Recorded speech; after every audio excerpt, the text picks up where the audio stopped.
Hello, I'm Troy Abels from Hanford, California, and you are listening to Gospel Tangents. Best source for Mormon history, science, and theology. I'm Rick Bennett. It's been about 100 years since the LDS Church published an official history of the church. It was about time to get a new one, wouldn't you say? So Richard Turley pitched the idea to the brethren, and we have volumes 1 and 2 already released. Barbara Jones Brown of the Mormon History Association will talk to Rick about how he was able to get that idea going and some of the behind-the-scenes information on saints. Check out our conversation. Talk a little bit about Saints, the Saints series that was your brainchild. When I first got to the Church History Department in 1986, I asked people about publication, and they said, oh, we don't do publishing. That moved south with Leonard Arrington in the History Division. And so I thought, well... I'm sorry, by moving south, you mean move down to BYU in Provo? Yes, to BYU. And I thought, well, that's good. I appreciate what they're doing down there. But the more I read the scriptural mandates in the Doctrine and Covenants about what the Church History Department was supposed to do, the more I saw publication as being a key part of that. You know, there were commandments in the scriptures to write and keep a history.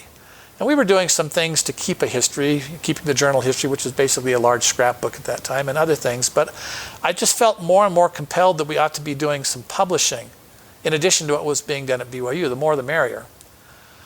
And so ultimately in 1994, when the executive director of the department was Elder Stephen Nadal, I approached him and proposed that we begin to look into the idea of creating a new multi-volume history of the church. And I said to him, I'm going to write a little prototype of the history of the church for 1993 to see what it would be like to do that. And he was a very bright and innovative person. He had an MBA from Harvard, a PhD from Berkeley, and had been the president of Weber State University. In fact, he took it from college to university status. He'd been the head of the MBA program at BYU, very bright and innovative. And so I'm an innovator by nature, and he was a kindred spirit. So we decided we'd begin to prototype this project and felt it was a success. So from 1994, over the next 7 years until 2001, we talked about this project in this way that it sort of needs to percolate in order to get approval at church headquarters. Finally, in 2001, we had a very important high-level meeting in which we proposed a formal multi-volume history of the church. As so often happens with ideas, timing is everything. And so that project, from the approval for a multi-volume history of the church, finally occurred in the mid-2000s, and we were able to also get at that time approval and funding to publish it in multiple languages. One of the things that happened to me when I was managing director of the Family History Department was that I began to travel all over the world. And since I was also the managing director of the Church History Department, I looked through my eyes at the various peoples around the world, and particularly the members of the church, and saw them not just through family history eyes, but also through church history eyes. And I became rather nervous about our old model of gathering all of the key historical objects of the history of the church from around the world and bringing them into a central location. It seemed rather colonial to me. I thought back on my days in college and all of the things we talked about when I was a student in terms of things like the Elgin marbles and should they be returned and so forth. And so I thought, well, we can probably develop a better model than the one we have for church history. So following in many ways what we were doing in family history, we ultimately ended up with a system of having multiple repositories for church history materials in the various areas of the church around the world, and then using digital technology to share that information for people elsewhere. So let's suppose that you are from Peru and you decide that you're going to go to school at BYU Provo. You go there, and while you're there, you decide you want to write something about the history of the church in Peru, and those materials actually happen to be in Peru now. What you can do is you can access them digitally. You can write what you're writing about, but the original materials in the original languages remain close to the people who appreciate them most, who have an understanding of the language, and who therefore ought to be the ones closest to them. And that model in part was also a result of a meeting that I had in 1993 in which I was asked by the church education system to make a presentation to all of their church education administrators who came in from around the world. They wanted a church history presentation. So as I was gathering materials for this presentation, I brought together essentially two bodies of material.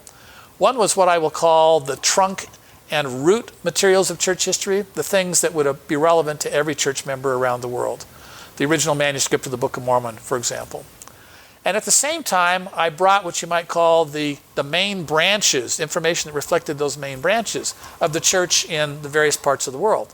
And I made a presentation using both sets of materials, and then I set them out on a table covered with a white tablecloth. And when I was done, I asked people to come forward to look at the materials, and then I just stood back and used this as an experiment to see what people would be most interested in. Would people outside of the United States, and particularly outside of Utah, be interested in the root and trunk materials first, or would they be most interested in where their branch connected into the trunk? And what I saw almost universally was that they migrated first to the materials that related to their branch, and then subsequently to the trunk itself and the roots. And I've had innumerable people around the world approach me over the years in various parts of the world where I've visited and in Utah, and tell me that they were at that meeting and that it was a key point in their lives. And for me, it was a key turning point, because what I recognized is that we needed to provide to people in the areas where they lived the key church history materials that related to them. That was one of your major accomplishments, I think, was bringing or allowing, keeping those items that were most important to people in the countries where they are located, rather than, like you said, colonializing them and bringing them into the archive in Salt Lake City and putting them away where no one would ever see them. And I want to emphasize again on that topic and on all the rest of the things I'm talking about, this has been a team effort. Okay, this has not been me alone. We've had ideas, we've worked through those ideas. I think one of the most joyous things for me working in the church history department as well as family history was working with such great people in a team kind of setting. So I don't want to take the credit for all of this. I want the credit to go to all of the people who made this possible. So we were talking about saints. So saints developed from this first proposal that we got to write a multi-volume history of the church. And initially, a lot of people thought that what I would do is write a B.H. Roberts style multi-volume history, which is something that I could have done, but the more I thought about it, the more I realized that if I did that, the audience would be quite limited. I thought what we really needed was for members of the church generally to have a heightened understanding of church history, to make all ships rise, if you will. So what I ultimately proposed to our team was that we create a series of volumes that would fit the intersection of three circles that formed a Venn diagram. So I drew a circle on the board and I put an H in it, and I said, first of all, these books have to be absolutely accurate historically. And so we gathered together a group of historians to help us form the content of the books. And then I drew another circle and I wrote an L in it. And I said, we want these also to be literarily interesting. We want them to engage people from a literary standpoint. We want people to want to read them. What I said, joking about the fact that many historians write things that are read by only a small audience, what I said to the team was, we're going to do something extraordinary. We're going to write a history that people are actually going to want to read.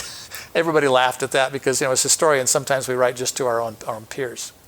And then I drew a third circle and I put a big A in it. And I said the A stands for audience.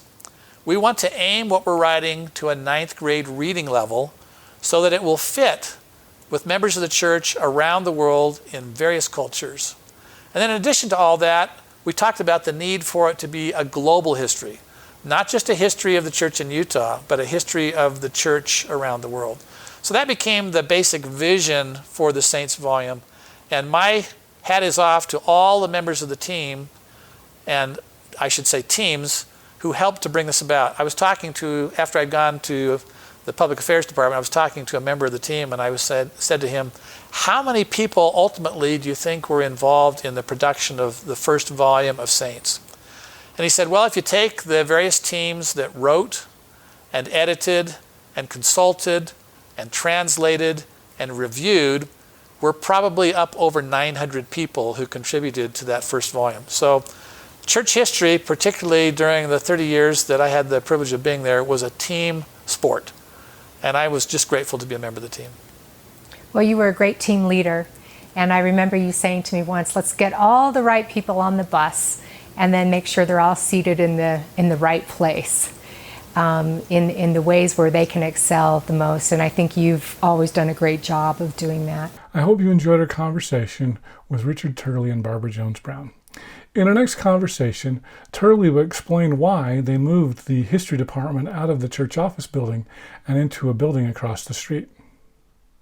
We did a little statistical analysis of how much material we had brought in over the previous 5 years, and we concluded that if you laid the material flat, so pieces of paper, not end to end, but flat, on top of each other, the total amount of material we had brought in during the previous 5-year period would have towered above the 28-story church office building. So it very quickly became apparent to us that the facilities we had were inadequate. But even more importantly, the more I looked at the facilities, the more worried I grew. Thanks for listening to Gospel Tangents. I really appreciate it. If you'd like to hear the entire interview uncut, subscribe to patreon.com/gospeltangents, and for just $5 a month, you can hear the entire interview without interruptions. Also, we've also got transcripts available, like these here, that are available on Patreon as well as on our website. So to get those, just for $10 a month, you can subscribe and hit the yellow subscribe button. We've also got paperbacks like these. If you want to get those, you can get those at Amazon.com and just do a search for Gospel Tangents Interview, and you can get the paperback versions. Or we've also got subscriptions on those as well. And if you subscribe on our website, I'll send those to you as soon as they're finished automatically. Don't forget to get our latest updates at facebook.com/gospeltangents. And don't forget to tweet at us at Gospel Tangents. Of course, you can subscribe on Apple Podcasts at tinyurl.com/gospeltangents. And please give us a 5-star rating for those of you who listen to the audio only. And of course, you should show your support for Gospel Tangents with one of these cool t-shirts like this green one, or light blue, sport gray, royal blue, purple, of course black, beautiful gold, and of course Utah red. I probably left out some colors, but if you want to see more, go to gospeltangents.com/shop and you can get one of these. So once again, thanks for listening. Click here to subscribe, here for a transcript, and over here we've got some more of our great videos. Thanks again.